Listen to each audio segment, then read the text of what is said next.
G'day, I'm Phil.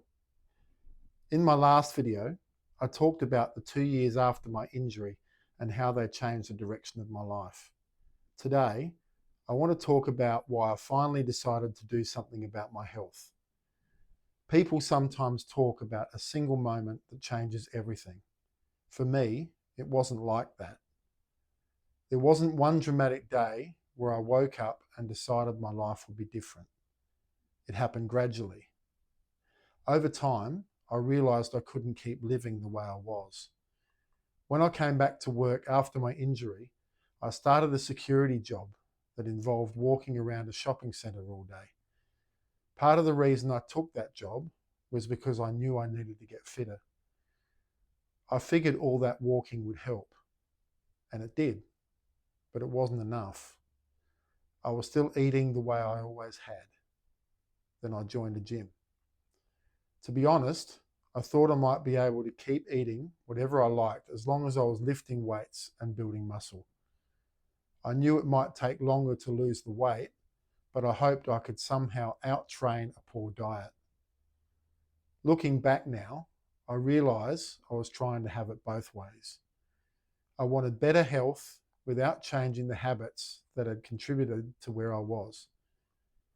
Over time, it became harder to ignore what my body was telling me. Simple things weren't as simple anymore. Working in the garden became harder. Bending down to pull weeds hurt. Reaching up to prune a tree hurt. The aches and pains became part of everyday life. And I started thinking, this isn't the life I want. I want to be around for my family for as long as I can. I want to enjoy life with my wife. One day, if we're blessed with grandchildren, I want to have the energy to be involved in their lives. I don't want to spend those years sitting on the sidelines because I didn't look after myself. I also knew where I was heading if nothing changed. I was worried that if I kept gaining weight and becoming less active, my health would continue getting worse. That wasn't the future I wanted. One thing I always understood was that nobody else could make this decision for me. Nobody else could lose the weight. Nobody else could improve my fitness. Nobody else could change my habits. It was my body, my life, my responsibility. I do wish I'd started earlier. If I'd begun 6 months sooner or a year sooner, I'd probably be further along today. But I'm also glad I didn't keep waiting, because there's always another Monday, another new year, another birthday, another excuse. At some point, you simply just have to start. One thing I've realised is that changing isn't choosing discomfort. I was already uncomfortable. I already had the aches and pains. I already felt the effects of carrying too much weight.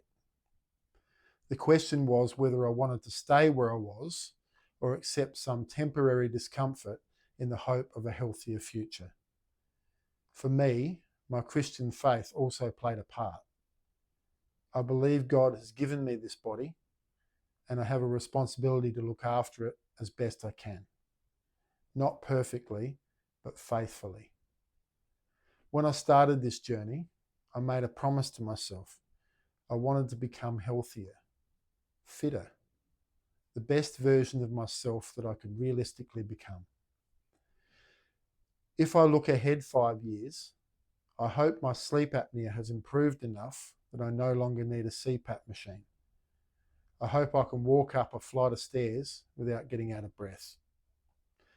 I hope my wife notices how much healthier and fitter I've become. Maybe even notices a six-pack. Although that's definitely not the reason I'm doing this. What really matters is being around, being healthier, being present. I hope my kids see a father who's more energetic and more involved in their lives. And if I'm fortunate enough to have grandkids by then, I hope they know a grandfather who can run around with them, cheer them on at sport, and simply enjoy being there. That's the future I'm working towards. I'm not expecting this journey to be perfect. You'll probably see me make mistakes along the way. I certainly don't have all the answers, but I hope you'll also see steady progress, small improvements, and the determination to keep moving forward. If you're watching this and you're feeling stuck, I'd simply encourage you to do one thing: keep going. You don't have to be perfect. You don't have to change everything overnight. Just take the next step, because small steps repeated over time can change your life. Thanks for watching. I'll see you in the next video.